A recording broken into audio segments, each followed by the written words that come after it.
અમરનાથમાં બાબા બર્ફાની માત્ર 5 જ દિવસમાં કેમ ઓગળી ગયા? શું ભગવાન નારાજ છે કે કુદરત આપી રહી છે કોઈ મોટી ચેતવણી? પહેલા 57 દિવસ, પછી 38 દિવસ, ત્યારબાદ 28 દિવસ, પછી 7 દિવસ અને આ વખતે તો માત્ર 5 જ દિવસમાં એ શિવલિંગ છે તે ઓગળી ચૂકી છે. આ કોઈ આંકડાનો ખેલ નથી, પણ દર વર્ષે આ સમયગાળો કેમ ઓછો થઈ રહ્યો છે? તેણે ભક્તોના મનમાં એક ડર પેદા કરી દીધો છે કે ક્યાંક આગામી દિવસોમાં ભગવાનના દર્શન એ દેવાનું બંધ તો નહીં થઈ જાય.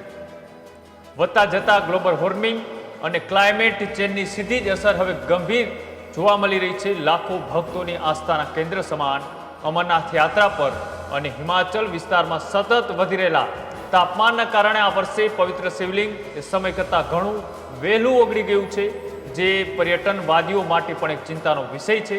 અને સાથે જ શિવલિંગ વહેલું ઓગળી જવા પાછળના મુખ્ય કારણો શું છે? સવાલ માત્ર એટલો નથી કે આ વર્ષે બરફનું શિવલિંગ એ કેમ ઓગળી ગયું. સવાલ એ છે કે જો આ જ સ્થિતિ રહી તો શું આવનારી પેઢીએ માત્ર ફોટામાં જ બાબા બર્ફાનીને જોઈ શકશે? આવા અનેક સવાલો છે અને આ વખતે તો આ સવાલો ખૂબ ગહેરા બનતા જઈ રહ્યા છે. આજે તેની કરવી છે ચર્ચા. જરા કલ્પના કરો, વર્ષ છે 2040. એક બાળકે પોતાના દાદાને જૂનો ફોટો બતાવીને પૂછે છે, દાદા આ બરફનું શિવલિંગ ક્યાં છે? દાદાની આંખમાં આંસુ આવી જાય છે અને તેઓ કહે છે કે બેટા, એક સમય હતો જ્યારે ભગવાન શિવ હિમાલયની ગુફામાં બરફના સ્વરૂપમાં પ્રગટ થતા હતા. લાખો લોકો દર્શન કરવા જતા હતા, પરંતુ ધીમે ધીમે માણસો વધતા ગયા અને કુદરતી આ પ્રવૃત્તિ છે જે આખી કલ્પનાથી બનતી હતી એ ઘટતી ગઈ. આ કલ્પના છે. આ હું વાત કરી રહ્યો છું 2040ની એ વાતચીતની. અત્યારે કલ્પના છે, પણ જો આપણે સમયસર નહીં સમજીએ તો આવતીકાલની હકીકત પણ બની શકે છે. 7 જુલાઈ 2026ની સવારે હજારો ભક્તો હર હર મહાદેવના જયઘોષ સાથે અમરનાથની ગુફામાં પ્રવેશ્યા, પરંતુ અંદરનું દ્રશ્ય જોઈ અને સૌ કોઈ ચોંકી ગયા. જ્યાં બાબા બર્ફાની બિરાજતા હતા ત્યાં માત્ર એક ભીનો પથ્થર હતો. બરફનું શિવલિંગ નહોતું. કોઈએ તેને તોડ્યું ન હતું, કોઈએ તેમને ચોર્યું ન હતું. તે માત્ર ઓગળી ગયું હતું.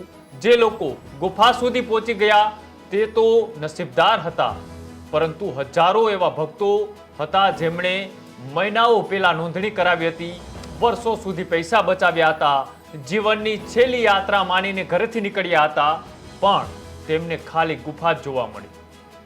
આ ઘટના પછી સોશિયલ મીડિયા પર અનેક ચર્ચાઓ શરૂ થઈ છે અને કોઈ કહે ભગવાન નારાજ છે, કોઈ કહે કલયુગનો પ્રભાવ છે. પરંતુ ખરેખર એવું શું છે? આપણે આસ્થા પર પ્રશ્ન કેમ ઉઠી રહ્યા છે? પરંતુ આસ્થાની પાછળ સત્ય જાણવાનો પ્રયત્ન જરૂર કરવો જોઈએ. સૌ પ્રથમ સમજવું પડે કે બાબા બર્ફાની બને છે કેવી રીતના. અમરનાથની ગુફાની છત ઉપરથી શિયાળામાં પાણીના ટીપા નીચે પડે છે.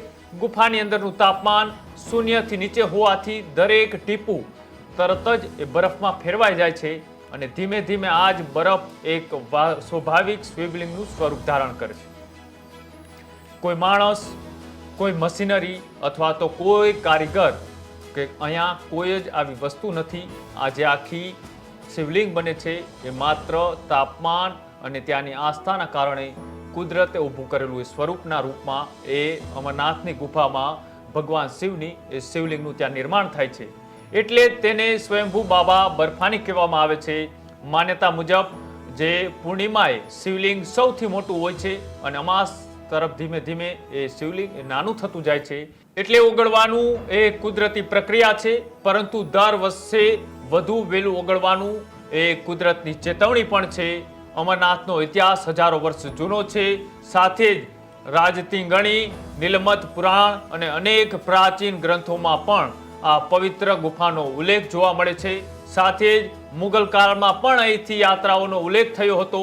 સાથે જ બુટ્ટા મલિકની કથા આજે પણ શ્રદ્ધાથી સંભળાવવામાં આવે છે. સદીઓ સુધી રાજાઓ બદલાયા, સામ્રાજ્યો બદલાયા અને સાથે સાથે પરંતુ અનેક એવા આક્રાંતો રાજ કરવા આવ્યા, પરંતુ દર વર્ષે બાબા બર્ફાની ત્યાં એ જ સમય પ્રગટ થતા હતા. પરંતુ છેલ્લા કેટલાક વર્ષો થયા એ પરિસ્થિતિઓ બદલાય છે. એક સમય હતો જ્યારે યાત્રા ખૂબ કઠિન હતી, ઓછા લોકો આવતા હતા ત્યાં. આજે પોળા રસ્તાઓ બની ગયા છે. વાહનો ગુફા સુધી નજીક સુધી પહોંચી ચૂક્યા છે. લંગર, જનરેટર, વીજળી અને અન્ય સુવિધાઓ પણ હવે ધીમે ધીમે ત્યાં વધતી દેખાઈ રહી છે. સુવિધા ખરાબ નથી, સુવિધા વધે એનાથી વાંધો ન હોય, પરંતુ દરેક પહાડની પણ એક મર્યાદા હોય છે. જ્યારે લાખો લોકો એક સાથે પહોંચે છે ત્યારે તેમના શ્વાસની ગરમી, વાહનો, જનરેટર અને અન્ય પ્રવૃત્તિઓ આસપાસના તાપમાનને ખૂબ મોટી અસર કરે છે. આ ઉપરાંત પ્લાસ્ટિક અને કચરો પણ મોટી સમસ્યા બની રહી છે. જે બરફનું એ લેયર હતું તેની ઉપર સફેદ બરફ ઉપર સૂર્યકિરણો જ્યારે પડતા ત્યારે પરાવર્તિત થઈ જતા હતા, પરંતુ જ્યારે તેના પર હવે ધૂળ અને કચરો જમા થાય છે ત્યારે વધુ ઝડપથી ગરમ થઈ જાય છે અને તે ઓગળવા લાગે છે. અને છેલ્લા કેટલાક વર્ષના આંકડા પણ એ ચિંતાજનક છે. 2013માં યાત્રા પૂર્ણ થાય તે પહેલા જ શિવલિંગ ઓગળી ગયું હતું. 2016માં પણ લગભગ 10 દિવસની અંદર શિવલિંગ ઓગળી ચૂક્યું હતું. 2018માં પણ લગભગ 29 દિવસની અંદર એ શિવલિંગ ઓગળી ચૂક્યું હતું. 2022માં 18 દિવસની અંદર શિવલિંગ ઓગળી ચૂક્યું હતું. 2024માં માત્ર એક જ અઠવાડિયું બાબા બર્ફાનીએ દર્શન આપ્યા હતા અને અત્યારે વર્ષ છે 2026. 2026માં માત્ર 5 જ દિવસ. આ માત્ર સંયોગ નથી. વિજ્ઞાનો જણાવે છે કે શિવલિંગ માટે ભારે હિમવર્ષા અને લાંબી કડકડતી ઠંડી પણ જરૂરી છે. છેલ્લા કેટલાક વર્ષોની કાશ્મીરમાં હિમવર્ષા એ સતત ઘટતી દેખાઈ રહી છે. સાથે જ ગ્લેશિયરો એ પીગળી રહ્યા છે, ઝરણા સુકાઈ રહ્યા છે, હિમાલય બદલાઈ રહ્યો છે અને તેની સીધી જ અસર અમરનાથ ઉપર પણ જોવા મળી રહી છે. તો શું ભગવાન નારાજ છે?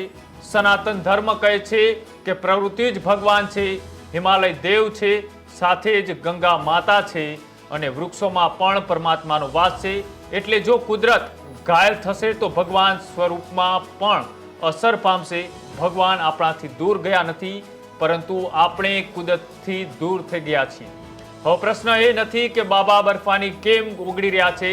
પ્રશ્ન એ છે કે આપણે તેમને બચાવવા માટે શું કર્યું અથવા તો શું કરી રહ્યા છીએ.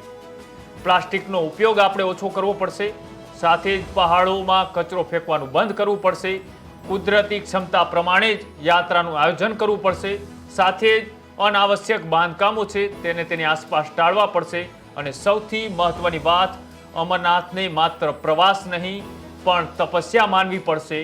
મંદિરને બચાવવાનો અર્થ એ માત્ર મંદિરની દિવાલોને બચાવવાનો નથી હોતો. મંદિરને એ પ્રકૃતિમાં વસે છે તેને પણ બચાવવાની આપણી જવાબદારી છે. કારણ કે હિમાલય બચશે તો જ બાબા બર્ફાની બચશે અને સાથે જ ગ્લેરિયસ બચશે તો જ શિવલિંગ બનશે અને કુદરત બચશે તો જ આપણી આસ્થા આવનારી પેઢી સુધી જીવંત રહેશે. અંતમાં માત્ર એક જ પ્રશ્ન કે શું આપણે એક સરળ દર્શન ઈચ્છીએ છીએ કે પછી બાબા બર્ફાનીનું અસ્તિત્વ પણ બચાવવા માંગીએ છીએ? એકવાર વિચારજો. હર હર મહાદેવ. જય બાબા બર્ફાની. ખેડૂત ભાઈઓ છે ખેતરમાં ડ્રોન ઉડાવતા હોય છે ત્યારે આપણે એક પ્રશ્ન સતાવતો હોય છે કે જે આપણે અત્યાર સુધી જીપીએસ ટેકનોલોજી વાળા ડ્રોન વાપર્યા છે, જેથી કરીને મોબાઈલ ટાવર છે અથવા તો હાઈ ટેન્શન લાઇન પસાર થતી હોય, કોઈ વૃક્ષો હોય, ત્યારે જે જીપીએસ ટેકનોલોજી વાળા ડ્રોન છે એમાં ટકરાય અને ટ્રેસ થાય છે. પણ એગ્રીઓન લાવ્યું છે જીએનએસએસ ટેકનોલોજી ડ્રોન, જેથી કરીને એ ડ્રોન છે એ કોઈ જગ્યાએ ટકરાય નહીં, પોતાની રીતે જ ડિસિઝન લે છે ને મૂવ થઈ જાય છે. જેથી કરીને જીએનએસએસ ટેકનોલોજી ડ્રોન છે એ વાપરવાનો આગ્રહ રાખો. હજુ સુધી તમે અમારી ચેનલને સબસ્ક્રાઇબ નથી કરી તો અત્યારે જ ન્યૂઝરૂમ ગુજરાતને સબસ્ક્રાઇબ કરો. ફેસબુક અને ઇન્સ્ટાગ્રામ પર ફોલો કરો.